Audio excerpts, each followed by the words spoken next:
welcome everyone. My name's Grant. I'm from Prospel, and we're the technology provider of this career fair, and working with all the polytechs across New Zealand to power this career fair. And for this panel session, I've got a couple of really awesome guests. So Ruth from CPB Contractors and Luke from Insite Facades. So maybe if I can kick things off by, if I could throw the mic to you, Ruth, just quickly to introduce yourself and talk for a little bit about your role at CPB and the type of work that you and the team do there. Yeah, sure. Hi everyone, I'm Ruth Jellyman. I'm a project manager and a submissions manager at CPB Contractors, and I'm based in Auckland currently. I'm not sure if everyone's aware, but CPB Contractors is a tier 1 construction company, and we're involved in the delivery of large-scale infrastructure and building projects. And our presence is across Australasia, Asia, the Middle East, and the Pacific. So we're involved in delivering big projects, bridges, motorways, hospitals, schools, prisons, as well as all sorts of other government and private projects for clients. And the experience that we have is that we're always looking for staff and graduates that can assist us in the delivery of these key infrastructure projects. So I'm really excited to be here and happy to answer any questions as they pop up. Thanks, Ruth. And that's a good reminder, actually. So for the students, for all of you online today, please feel free to use the Zoom chat box. Punch in your questions there, and then we can keep it flow, and if it's a question that's most relevant to what Ruth or Luke has just shared, then we can dive in there. If not, we can pick them up at the end of this panel session. Yeah, so thanks, Ruth. Thanks for jumping on, and I'll throw to you, Luke. Can you walk through a little bit more about Insite Facades for the students online? Yeah. So hi, I'm Luke. I'm an operations manager and projects manager for Insite Facades. So the facade is on the outside of the building for people that don't know, just to give you a bit of context. So it's all the cladding, windows, doors, louvers, everything that you can see behind me on the photo. I've done a construction management degree at Unitec. So I've done what some of you guys are doing at the moment. Done a cadetship with multiplex construction and started my career in that way. Joined into the facades and have loved it ever since. Our company installs mainly high-spec, large commercial projects, facades on projects. So we design, engineer, fabricate, and install the components, or the windows, doors, or other types of components. We're one of the largest construction companies in New Zealand, especially for the facade industry, and we're nationwide, so Auckland, Wellington, and Christchurch. So there's a good balance of good work-life balance, and a balance between mental and physical, so practical sort of skills that you learn on the job with Insite and thermostat. Awesome. Thanks, Luke. Pleasure to have you online. And I might stay with you for this next question.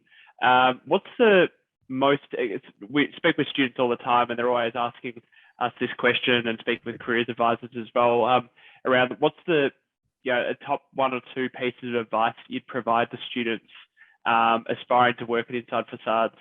Could you, or even just within the sector in general? Is there any pieces? I know you're a Unitec alum from recently, and you've got a lot of experience moving from, from education to employment recently. So I'm sure you've got a few interesting pieces of advice on that front. Yeah, well, I think the critical thing is you've got to enjoy what you do. So you spend a lot of time studying, but you spend a lot longer working. So find out, you've got to enjoy your job, you've got to enjoy the industry. And so do a bit of research into sort of what the company does.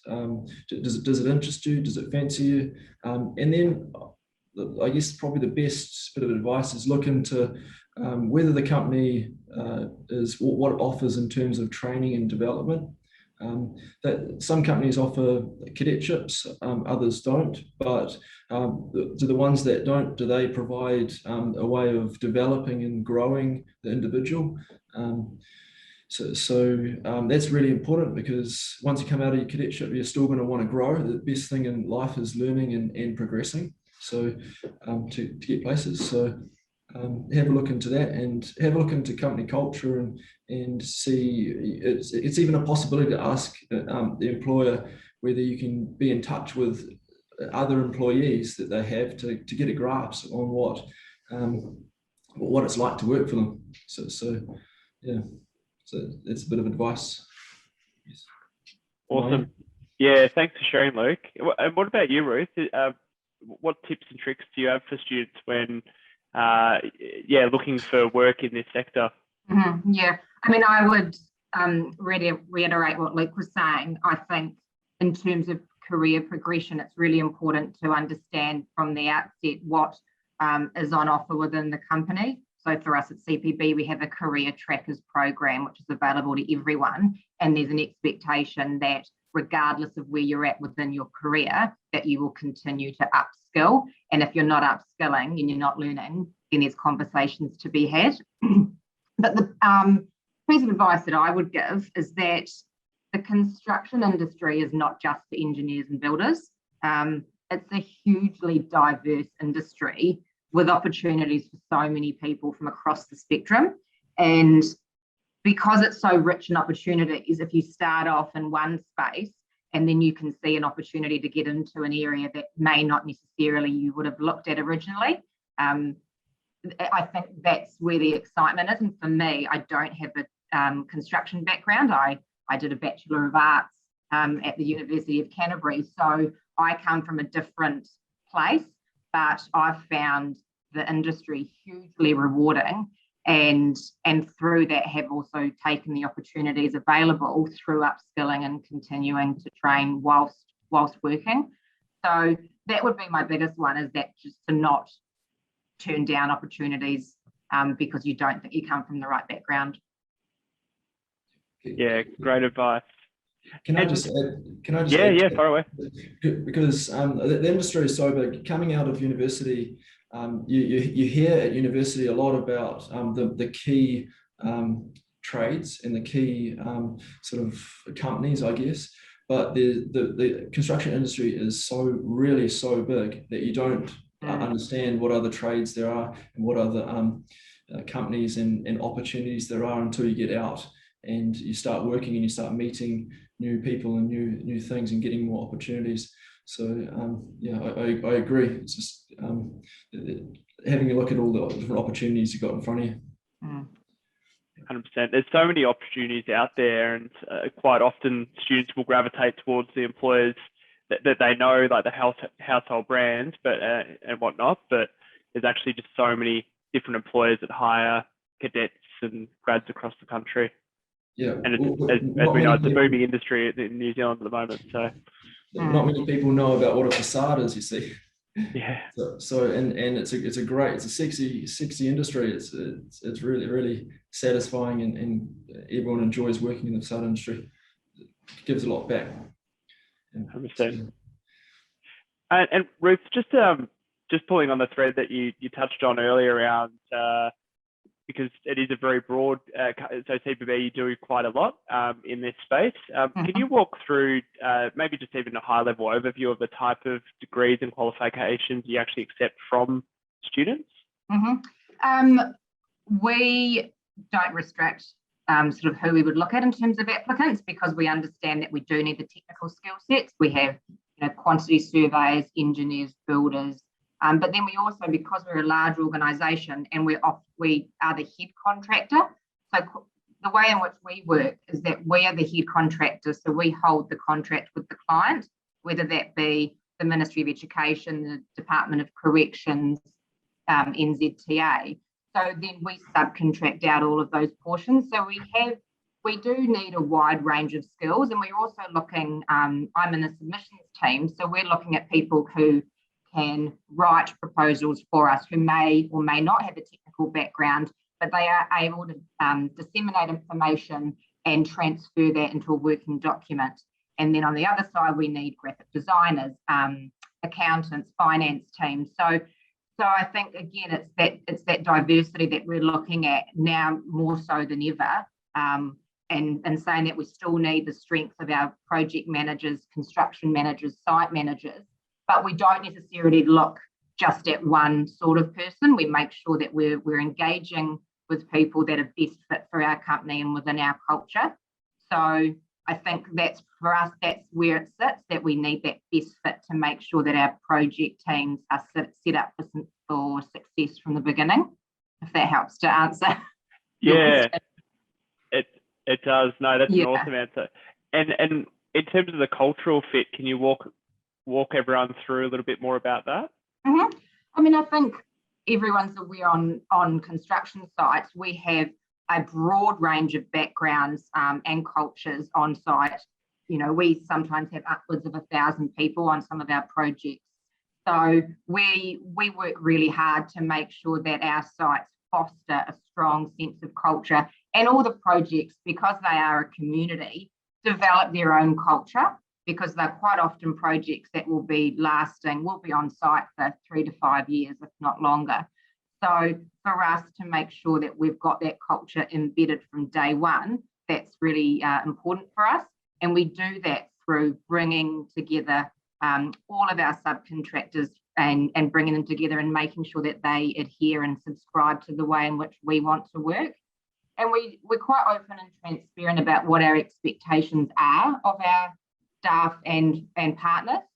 So there are some documents that get brought round, and we get buy-in from everyone on that site. So if there are issues and concerns, there is a structured process to follow that everyone's aware of. And we're open and we adapt as well. We're aware that it's not a static process. So if there are concerns or people have ideas, we're quite quick to change things as they need to change. And I think that goes for the industry as a whole as well. Yeah, amazing. I'll just throw to you, Luke, in terms of maybe just picking up from what Ruth was just discussing around the culture. Could you give it maybe a little bit of a peek behind the curtain to the students online around what life's like at Inside Facades and the type of culture that you and the team work with? Yeah, well, so at Insite, we're part of the Thermosash group as well, which is nationwide. So we have over 550 employees nationwide, and the key thing is a happy workforce is a productive workforce. So there's a lot of emphasis on building culture and keeping the culture alight.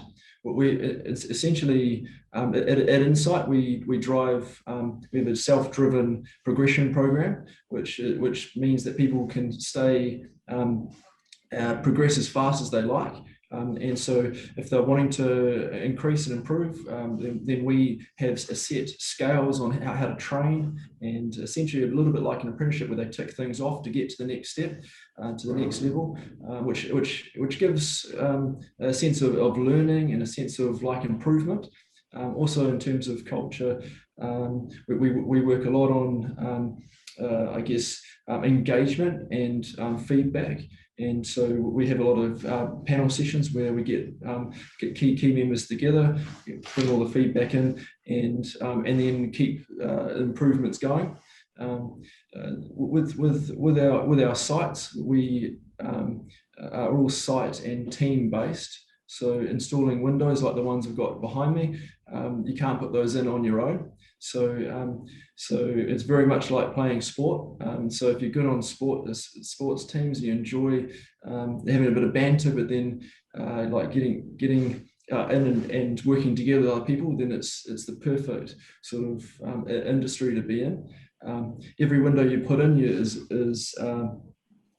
seen so you can drive around the city, and it's very, very satisfying sort of job and thing to look back at.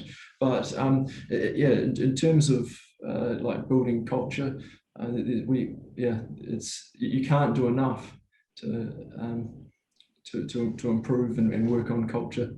So I don't know if anyone else has any questions about that, or whether there's any questions that have come through from Insite. But yeah, no, thanks for sharing, Luke. That was really insightful. And just encouraging again, students, feel free to, I can see there's quite a few online, so feel free to jump into the Zoom chat. Like I mentioned at the start typing out your questions there, and we can, and yeah, I can moderate and fire them back to both Luke and Ruth. It looks like we've actually got a question coming in from Lisa, so I might pull this one out. Thanks, Lisa. This is directed to you, Ruth. So I have a question for graduates with a bachelor's degree in art and an arts background. What skills do you think we learn at school benefits you in the workplace as a project manager? Mm-hmm. And then there's a double-like question to Luke, and I'll throw to that in a moment. Sure. I think, in my experience, the ability to communicate are fundamental. Technical skills are absolutely critical to these projects, but what I have, what's really helped me in my career is being able to understand the technical information and then disseminate it from a range of sources and mediums to then explain that, because every project we work on has a number of stakeholders that we have to engage with, whether it be the client or a neighbour or a resident that's going to be impacted by the projects that we are delivering. So it's really important that we keep them up to date, and being able to transfer engineering speak and technical information into a language that they can understand. I think that really defines the success of a project, and having people embedded within the project team with those skills, I think really, really assists the entire project. And also just being able to write. I know, having an arts background, the number of essays I had to write across my degree was extensive, and being able to now transfer from, at the moment, I'm not on a project, I'm working in our head office, writing the proposals that are assisting us to obviously win tenders. So working again alongside the technical team and taking the methodology and all of the information that they can provide, and then transferring that into a document that may get presented to a client who doesn't come from a technical background. I really see strength in the arts in that space. And then lastly, we've got a firm commitment to the government's commitments for broader outcomes. And so I'm in the process of creating partnerships with a number of different organisations that don't necessarily always get brought onto projects. So again, it's more having that wide lens and looking outside potentially the traditional companies that are involved in the industry, and having that discussion as to how can we widen the lens and bring on other companies and agencies that we would all benefit from them being involved in these projects. So I think sometimes it's just having that different lens and maybe just looking and thinking about things in a different way. And I don't think that is a disservice to anyone. Yeah, really interesting. And you're so right. I speak with employers all the time, and the recruit managers always say that give us the technical skills, give us the qualification, but the one thing that underpins what a successful graduate looks like is those key skills in terms of communication and articulating data or whatever you're picking up, to your customer, or to even whether it's an external, like your paying customer, or even internal stakeholders. Mm-hmm. Which is so integral. And Luke, so this was a question this is like the second part of Lisa's question. So she says, hi Luke, while talking about, sorry, it's just dragging up a bit, so I lost my question. While talking about your recommendations in terms of graduates, and basically the broad question is around the training and development offered by companies, what would you be, I guess, considering when you start researching companies, especially if training and development is kind of important to you? Well, I guess it's, you have every right to ask companies like what training development they do for employees, like the previous question, whether employees have the direct skills and the direct education, or whether they can come in with no experience. and are they trained up on the job? Is it internal training? Is it external training? At Insite and in the Thermosash group, we run cadetships and internships through the Thermosash group, our parent company, and then we also have Insite as part of that as the practical side.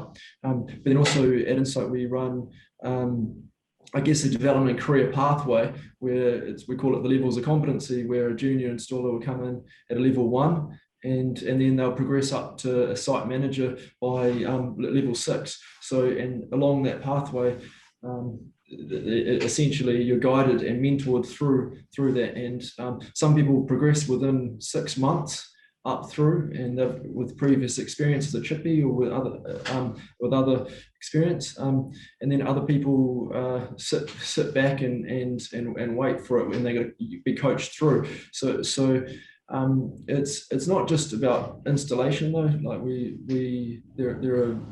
basically have every different I guess discipline, from drafting to engineering to project management to fabrication, through within our business. But I think it's a case of trying to grasp what the company will do for you to grow you, and that's not just in the first year or two of a cadetship, if that's what you're looking for, but it's also moving forward. So that'll give a fair idea of what is really like deep down inside the company, and then what the company culture is around their staff and how they value their staff and how they I guess Insite, the people are the assets, and so you have to invest in them. It's not buy a shiny new toy, it's hone up the skills of the people that you work with, and if you're working with good people, then you can get the company will get the most out of what they do. So yeah, it's just asking questions around that topic, I think. You're so right. A company culture isn't defined by, you know, fancy sushi bar lunches and, you know, cocktail drinks on Friday night. Like, sure, that's all fun, but it's about working with really, really, people that you really enjoy working with, and very smart people. And you're right. And I love your tip around the training and development aspect, and asking the employer and the company what they provide, because at the end of the day, and what kind of gets lost in the wash sometimes is that, and please pull me up if you disagree with this, but I think both of you be on board that most students will think of it kind of as a one-way street when they're applying for jobs, but actually it's most definitely a two-way street, and you should be interviewing the interviewer as well, and asking questions around, well, is this a good fit for me as a student when I'm applying for roles? That's quite pertinent. So there was another question from Mark here. And he basically asked around the value of work experience and how much, both CPP and Insite Facades sort of value that. Maybe Ruth, if I could throw to you first on that. Sure. I mean, I think it's hugely beneficial, and absolutely something that we look at. We don't just look at the CV in terms of the qualifications. It is about making sure that it's the right fit. And I think that life experience is not to be, talked down to.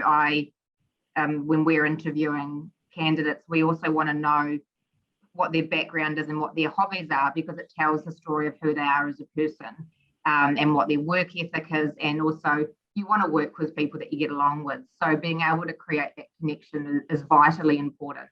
And it may be that whether the applicant sees it or not, having that life experience, if you've worked overseas in different industries and you've come back to construction, or you're retraining because you're after a break, I don't think any experience is bad experience. And just because it's not within the industry that you're involved in now, I wouldn't take that as a negative at all. Awesome. Thanks, Ruth. What about you, Luke? Anything else to add? Yeah, well, I think I agree with any experience is good experience. It's not the be all and end all, but if you can get on board with companies and to do some work experience, even in the holidays, we've taken on over the last, I guess I've been with the company for 10 years. Like most of that time, we've taken on students through the holiday periods, over Christmas is the longest break. So over a series of years getting experience, then they pick it up pretty quick, and then they normally come and end up working for us because they enjoy it. But that it gives you an understanding of how everything goes together, and that's the same as doing a cadetship, right? You rotate through, get the experience of different disciplines, and then you end up having a well-rounded approach and viewpoint of what you're doing. So I think it's important, but it's not the be all and end all. If we were just hoping that people can come along and see our presentation, see what we actually do in this next session, so that you can see what we do and then get in contact with us, I guess. So see where it goes. Definitely, and it's a good little segue for in a few minutes as well, is that both CBB and Insite Facades will have virtual booths, so feel free to jump into those sessions afterwards, after this panel session, and start asking questions as well and get a little bit more of an understanding about the type of opportunities that they offer. I'll round out with a couple more. There's a few questions popping in. I can see a few from some quantity surveying students as well. So I think it's Bria. I hope I'm pronouncing that, Bria. So a couple of students, quantity surveying students, can you please provide or describe rather the role of QS people within your companies, if you hire quantity surveying, and what that looks like? Maybe a question for you, Ruth. Yeah, so on our projects, we do have QSs that obviously sit within our project teams, and they're just making sure that everything we're doing on site fits in and is cost effective, and we're getting the best value. So it depends. I mean, sometimes we'll have a team of them depending on the size of the project, and we make sure that we've got, if there is a number of opportunities on that site, that we've got junior right through to senior, because we want to make sure that we're developing that pipeline for future projects and for the industry. But I mean, obviously we do have them, and it really depends. We make sure that we speak to across our company. We make sure we speak to the individuals to look at what projects we've got coming online, and also what regions those are in, so that if people are more interested in a civil project as opposed to a vertical infrastructure build, that we're aligning those and making sure that we're looking at their career tracker as well to ensure that we're providing them with the project and the visibility on site to continue to grow them depending on what avenue they want to get into. So I'm not sure if that answers the question, but yeah, in a nutshell, yes, we do have QSs. Most definitely. Also, I can see we've got a couple of minutes left, so I'm trying to catch it. There's a lot of questions now popping through. So unfortunately, we might not get to all of them, but a couple of quick fireside ones before we finish up. To both of you, do you offer construction apprenticeships? Yes. Go first. Yeah. So we've actually put, I guess, I think 19 people through in the last 5 years through apprenticeship. So we offer an aluminium joinery apprenticeship, also a site supervisor apprenticeship. That's through BCITO. So the guys typically take 18 months to get through the aluminium joinery apprenticeship. And so, yeah, so that's to answer your question. Yeah. Thanks, Luke. Ruth, do you offer apprenticeships at CBB? Not in terms of the construction, because we're the head contractor. Our subcontractors manage that. But in saying that, for subcontractors that work with us, there is an expectation that they will be providing training and upskilling opportunities, and also bringing the level and bringing on new entrants to the market. So we don't directly get involved in that, but we work alongside our subcontractors within our projects to ensure that there are opportunities, because for us, they're such large projects that we want to make sure that we're maximising the benefit for everyone that we can. Awesome. And the other thing, just at Insite, we also have what they call the career pathway or levels of competency. So we have essentially an internal progression pathway, which is essentially like an internal apprenticeship as well, to coach the guys through that they sign off each level. Yeah, so for development. Amazing. Thanks, Luke. So it looks like we're unfortunately out of time, and there's a lot of questions in the chat. So I might just throw to both of you 30-second summary on, I guess, why should a student consider working at both of your companies? Like, what's in it for them, basically. Yeah, maybe if I can throw to you first, Ruth, and then Luke, you can round us out. Mm-hmm. I think for me and my experiences, which is what I always like to speak to, is that CPB deliver some of the largest and most complex infrastructure projects across the country. And so working within CPB, you just have visibility to large projects. But underneath that and fundamental to it all, it really is our people and their passion for their work that keeps us coming back each day. And I think without that, it doesn't matter what project you're involved in, because if you don't enjoy coming to work, then you won't. So that's really it for me, is that we're involved in big projects, but actually it's the people you sit next to every day that make it. Amazing. Luke? Yeah, I just hope that people can come along and see our presentation up next. We essentially are a highly technical, highly skilled and exciting industry that is really satisfying, because essentially all your hard work goes in, you can see at the end of the day, and it all stands out. And it's jobs go from really large scale, like the CRL projects, to little small residential jobs. Everything is custom, and like everything has challenges that we overcome, and you're constantly learning. So we provide some good stuff, so hopefully people can come along and see what we do. Awesome. Thanks for sharing. And thanks to both of you. I'm sure that yeah, the students really enjoyed this session. Some awesome insights. So I appreciate you giving up your time to share all of your experiences with the rest of the crowd. So let's wrap things up. Just as a quick reminder for the students who didn't have their questions answered, apologies. I tried to get to as many as possible, but there's still a few left over. So feel free to jump into the CPB or the Insite Facades booth. So how you access that, as a quick summary, is you either jump onto the homepage from where you came. So there's a homepage for the virtual career fair.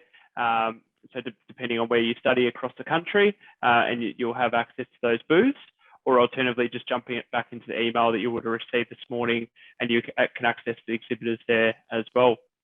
But yeah, let's call that a wrap. Again, thanks Ruth and Luke for your time, and for the rest of the students, enjoy the rest of the fair.